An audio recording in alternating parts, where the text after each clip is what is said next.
Bonjour à tous, donc aujourd'hui, on va voir comment remplir votre feuille de travail.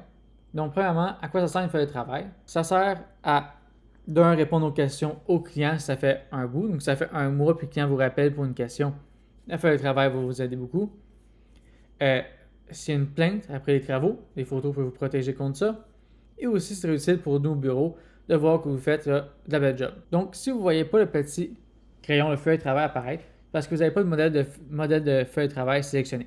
Donc, en théorie, il devrait toujours apparaître automatiquement, mais juste au cas où, juste sélectionner là, avant-après, preuve de service, enregistrer, et c'est sûr que vous allez voir le petit bouton feuille de travail apparaître. Donc, allons-y, allons remplir là, notre feuille de travail.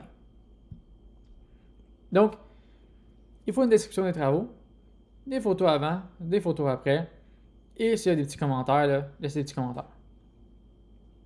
Personnellement, qu'est-ce que j'aime, moi, c'est avant d'aller faire les travaux, me faire une belle petite liste là, de qu'est-ce qu'il faut que je fasse. Donc, en théorie, cette petite liste-là, c'est la même qu'on va mettre dans la feuille de travail. Donc, en gros, donc là, ici, c'est l'exemple, c'est une job de plâtre. Donc, là, je protège les meubles, j'installe un nouveau gyps. Donc, peut-être un peu trop d'informations, mais je fais 2 couches de plâtre 20 minutes, une couche de plâtre de finition, une couche de primer. On ne fait pas la peinture, puis il faut que j'enlève la protection.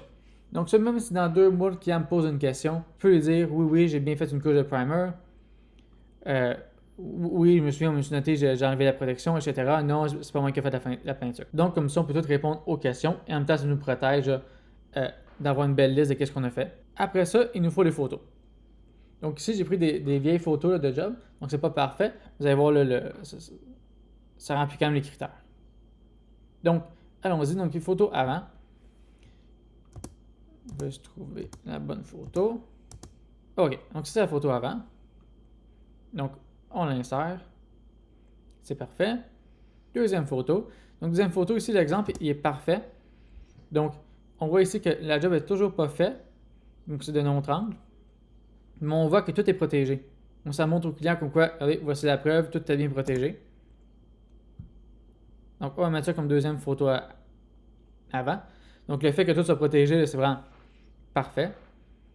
Donc, après ça, on est dans les photos après. Donc, après les travaux. Donc, on modifie. On va aller chercher les photos après. Ça, c'est une photo là, un peu pendant.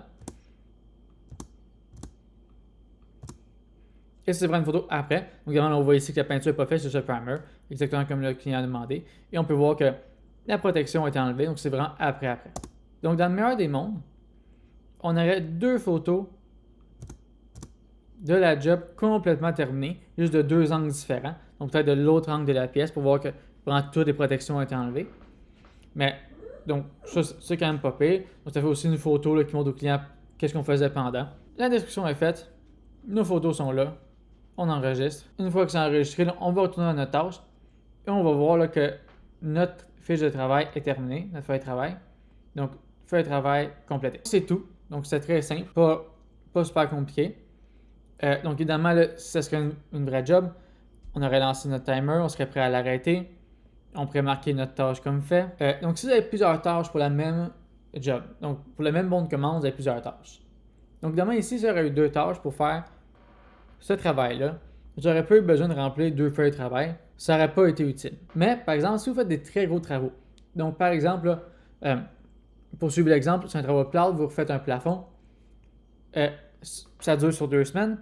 Donc, vous avez une tâche pour chaque semaine. Donc, vous auriez pu remplir une feuille de travail qu'au début, c'est la démolition et qu'à la fin, les travaux après, c'est tout ce qui est démoli, donc tout bien nettoyé, bien démoli. Et la feuille de travail, dès la 2e semaine, vous commencez avec une photo de l'isolation installée, vous finissez avec une photo là, des travaux complètement finis. Nous, tant qu'on peut voir là, les photos avant et photos après, on est heureux. Aussi bon pour vous que pour nous. Si vous avez des questions, n'hésitez pas à laisser dans les commentaires. Merci beaucoup. Au revoir.